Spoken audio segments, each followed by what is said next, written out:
right now, what I'm working on is trying to install some A&N fittings on my catch can that I got. All right. So I got these A&N fittings all set up to the steel braided wire.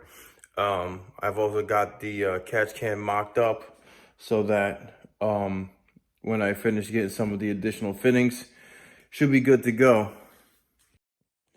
So as you see here, I've got one fitting and then the true attachment where it's gonna go. And then the other one is just laying in place, mocked up. So I got one line here and another line underneath. It's gonna run up and over and it's gonna connect to my outgoing.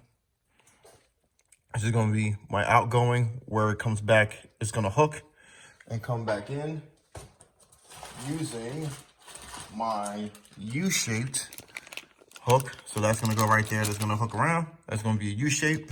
Going right back down towards the inside. And then it's gonna come right back out. Come up and onto the intake side. And then back down. Nice clean air. So 2 more pieces that I gotta upgrade. These fittings were for the clear vinyl tube, as you can tell, that I had laying around. This is actually 3/8 diameter, and then the hose is a 1/2 inch diameter. So I'm actually gonna have to decrease this down to, I'm guessing, a 1/4 inch diameter, so that I can actually get a 3/8 diameter hose. Peace. And before I forget, I actually realized that one way you can get the steel braided hose into the threaded cap of the A&N fitting is vice grip pliers and a dead blow hammer, and you basically just hit it on. Check it every couple of swings to make sure that the hose is not crooked.